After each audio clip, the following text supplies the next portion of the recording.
The Yorktown, at that time, they started out the Yorktown type carrier, class carrier, carried normal complement of 90 planes. Depending on the airplanes, it could carry more F-6s than it could TBMs, but 90 planes of combinations. SP-2Cs, TBMs, Corsairs, and F-6s. And then the F-6s would be, I don't know how many, I think 4 or 5 F-65Ns for the night fighters.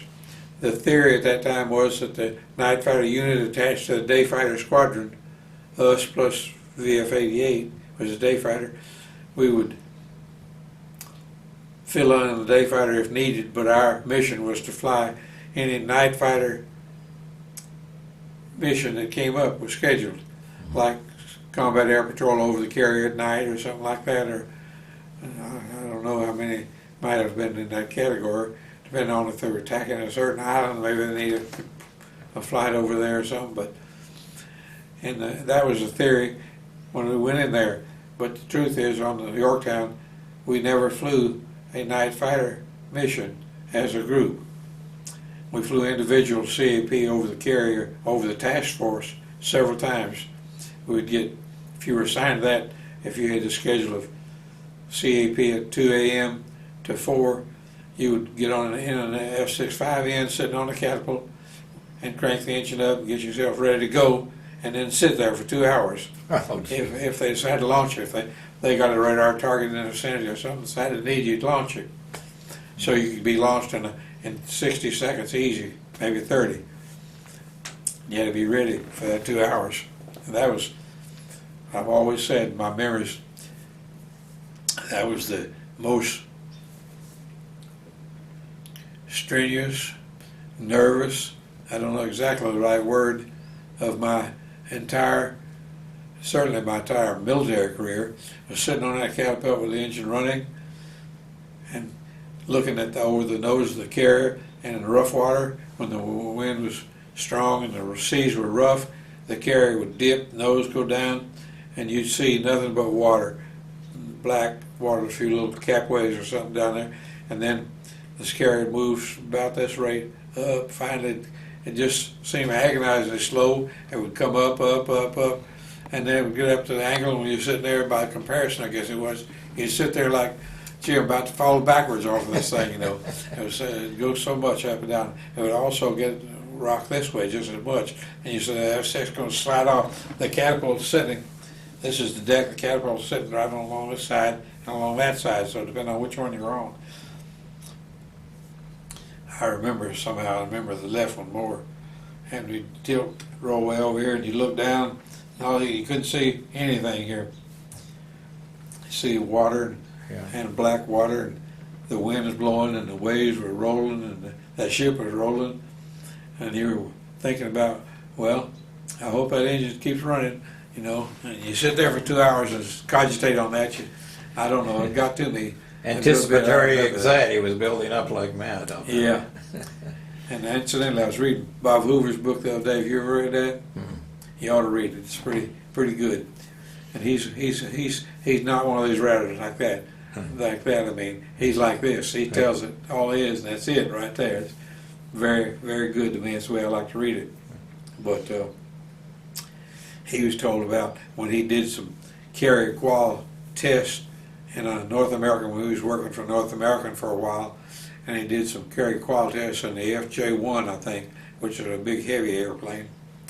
And when he landed aboard the carrier, he went forward, the barriers went down, he taxied forward, and somebody was waving him forward and taxiing him the way he wanted to go and parking him to get him out of the way, and they kept pulling him over the side, and he didn't want to go.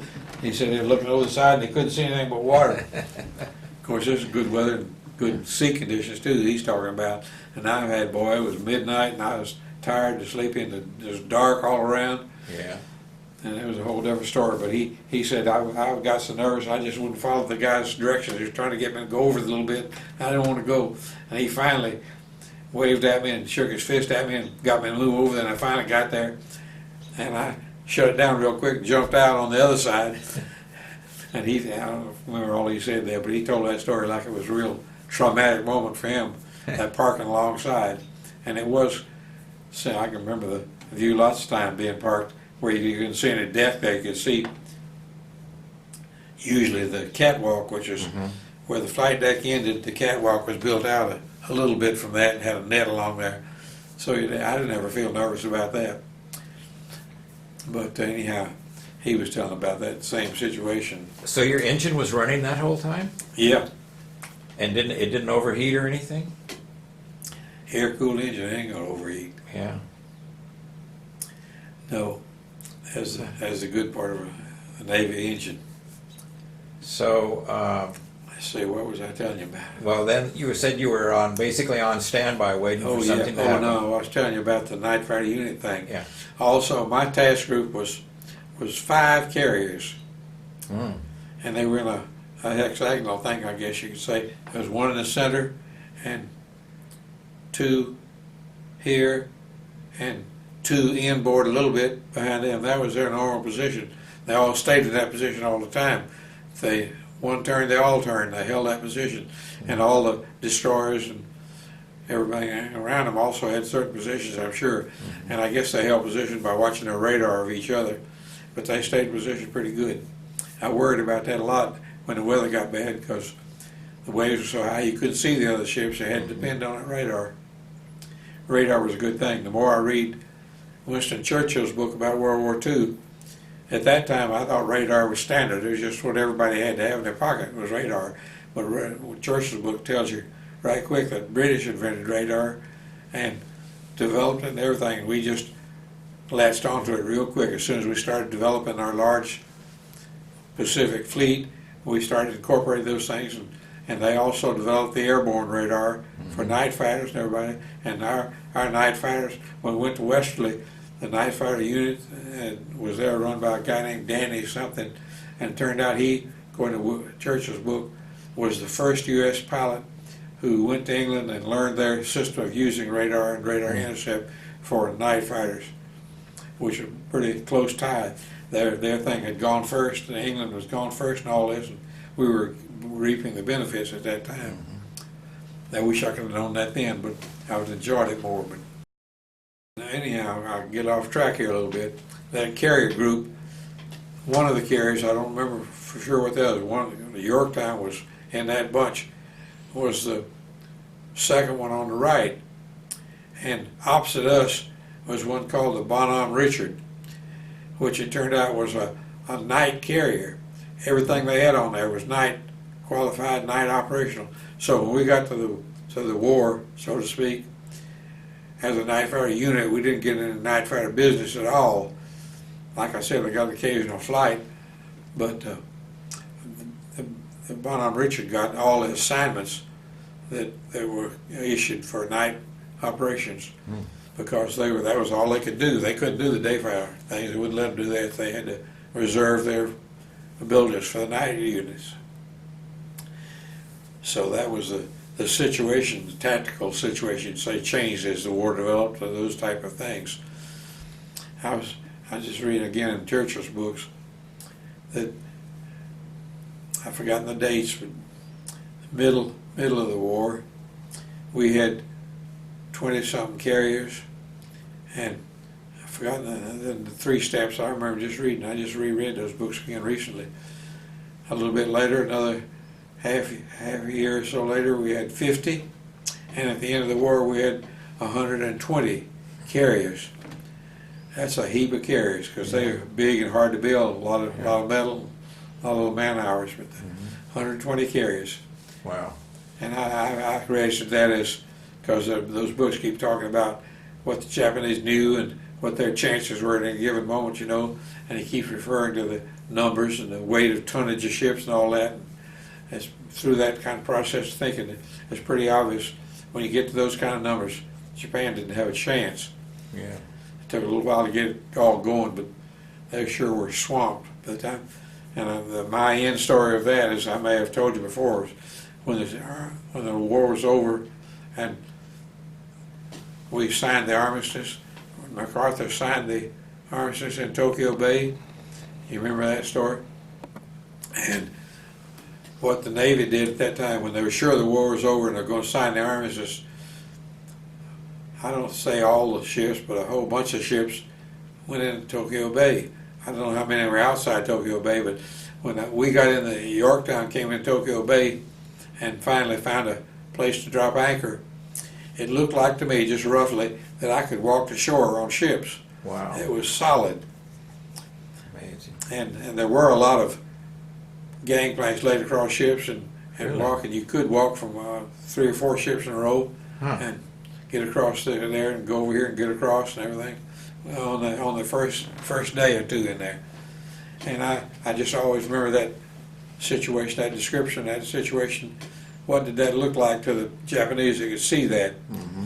They've been fighting this war with all this sort of an unknown. You might say airplanes overhead. Right. Knew about ships at sea, but here all of a sudden, right down Tokyo Bay, right up to Tokyo, you know, here's these thousands of ships, just one after the other. They must have had second thoughts about that time. Yeah. Were there flyovers then? Yes, there were a lot of flyovers, but not for occasions, you might say, just a lot of airplanes flying.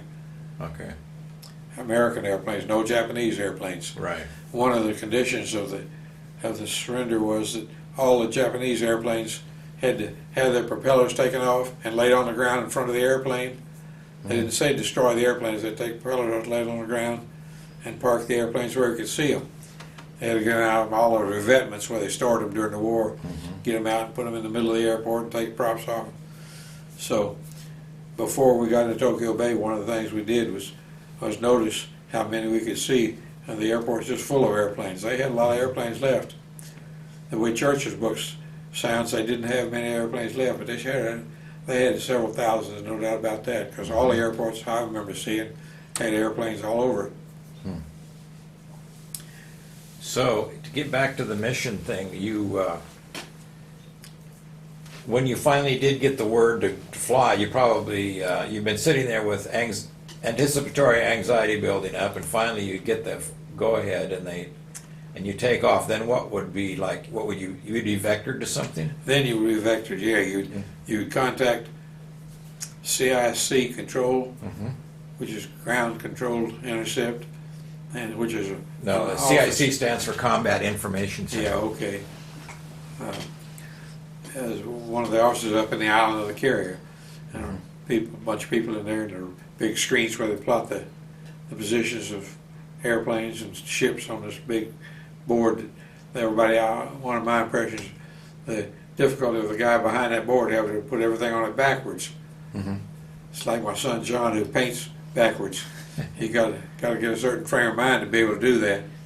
But anyhow, they plotted all that by hand and information radio, and then we'd get launched. We'd get in contact with the guy on the radio there, and he's watching that board and telling us which way to go, giving us a vector, a heading, and we would climb to the outside altitude. If they had an airplane intercept, they had radar information as best they had. Wasn't ever perfect, but pretty good sometimes. On say 22,000, he'd say go to 22 and take a heading of 160 or something like that, you know, and you just climb. And these, of course, like sticking your head in a barrel and sealing the opening. It was pretty dark. The night fighters had a red lighting only, and the only thing was visible if you were flying 2 airplanes together at night. The only thing you could see was once at the takeoff or high power climb position, you see a little yellow flame come out of the exhaust on the side. But once your pilot shifted into lean position on the mixture control, that turned all the yellow went away and the blue, and just a blue, very dim blue flame was all you could see. And so it was virtually invisible unless you were right there. You had to be right there to see that blue thing. That's all you could see, unless it was moonlight or something. Then you could see good. Now the 5Ns were configured differently than a regular 5N. They were black, right? Well, or navy blue, and it was midnight blues. And they had no markings on them. Oh yeah, they had markings. Did they have the big star and everything? I don't know what color that was. I thought you told me one time there was like the big star and all that stuff. What really wasn't theirs because he was visible. I don't think the big star was, but they had some markings on them. Yeah. I don't remember a bit of that, Roy. Okay. Right now, when you ask that question, I wondered how those markings were put on there. Probably a dark gray paint or something. Uh-huh. But the airplane itself was midnight blue, and it was not shiny at all. It wasn't dull, you might say, but it wasn't shiny. Well, one time we were looking at a picture of some 5Ns, and you said those are stateside because they had the star on them and they had the white radar. The dome was painted white on the front, and he said that would never happen when you were that in wasn't combat. true. That's right. That wouldn't be in combat that way. Yeah. That'd be something you could see, and Yeah. you didn't want to be seen. Right. You wanted to see and not be seen. Right.